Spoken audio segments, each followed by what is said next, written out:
have the capacity or the comprehension to know what leadership is all about. Leadership now is defined as winning election. If I win election, I become the leader of Benue.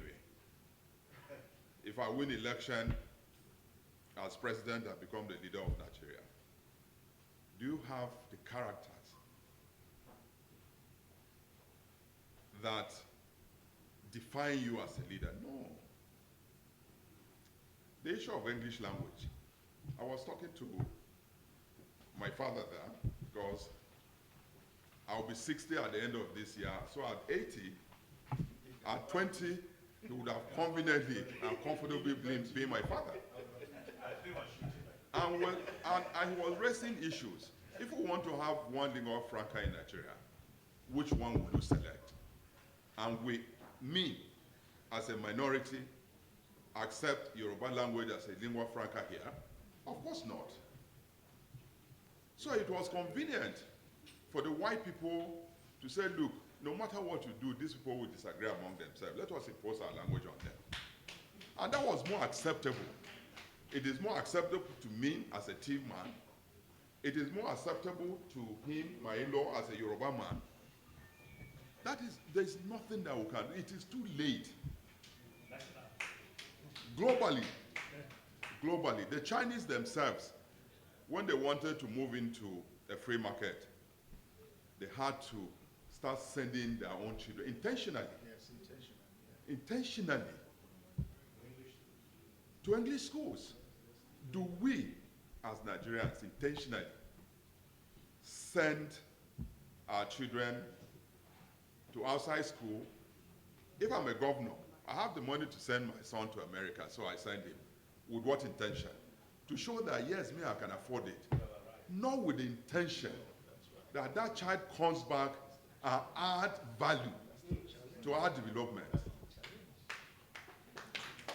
And so, when we talk about Nigeria will move from here to that, we cannot. I'm not being pessimistic, but we cannot. For the reasons that I've given. Are we giving the younger ones the orientation for them to be better than us? No.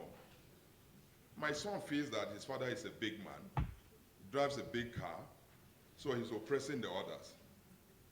That is the orientation we're giving our own children. That will not bring development anywhere. It won't work. And so I believe that as we're discussing this, and we've been discussing it, it is better for us to begin to give that orientation to our own children. No Chinese big man send his own child to America or to Britain, and that child remains there. We have our children now. You can't see a Chinese child go and plait hair, put earrings. Most of our children, you see them now, they play hair like women. When you talk, they talk back at you, they will not come back. So what we need, as one of the reviewers here said, is about values and our culture. Our culture has been so devalued.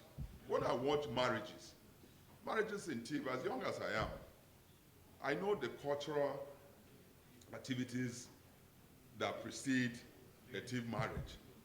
That has been completely distorted. We don't have values any longer. We don't have values. And so we're in a difficult situation, and the mantra now is prayers. I'm not discounting the mantra of prayers, but even in the Bible, I don't know what the Quran says. God help those who help themselves. Now, you have people who, they say that you pray, you walk out, you meet a millionaire outside, you become a millionaire. People have become lazy because of religion. There are pastors who are scamming people.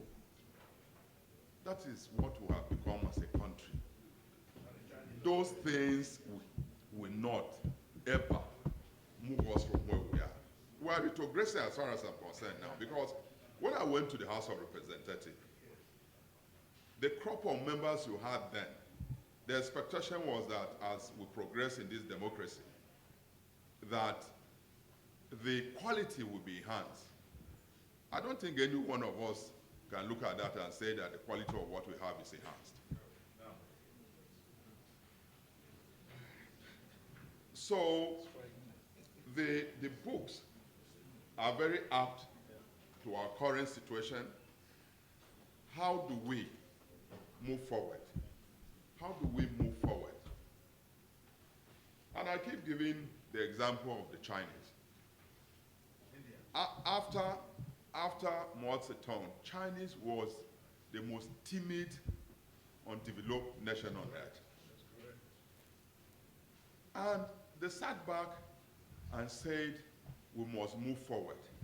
We can't continue with these communist ideas of this man that will take us nowhere. And they say, it's okay, let us begin to send our children to Europe, send them to America, let them come back.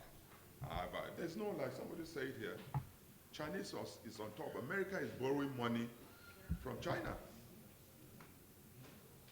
I knew that when Professor Jibo is here, he was a commissioner, a very young man. The governor then, Korea and South Korea was borrowing money from us. We had a partnership with them. South Korea is in the first world now. So, what are we doing wrong? We're not giving the young ones any orientation. We who are growing into eldership have nothing to tell these young ones. What we are giving them is the wrong values. So I believe that the contribution of Professor Hai in the 3 books should be food for thought for all of us who are here. Let us live here, looking at our value system, looking at our culture, and what can make our story different. Why is a small country where it was ravaged by war, Rwanda, but an intentional leader have changed their narratives? It's very shameful you find Nigerian governors rushing to go for retreat in Rwanda. Retreat in Rwanda. Rwanda. So I've seen that what intentional leadership can do, even in Nigeria here. Before democracy came in, before the military handed over to Obasanjo, I had cause to travel to Akwa Ibom. I don't know what took me there. Akwa Ibom was like a village. Akwa Ibom has been one of the luckiest states in this country, with intentional governors. Every single retreat in Nigeria is in Akwa Ibom. If it's in Nigeria, it's in Akwa Ibom. Why? Because those intentional leaders made a difference. Akwa Ibom is the point of destination. So we need intentional leaders to change our narratives. Not big agbada, fine suits, calling ourselves leaders. That is not what defines leadership.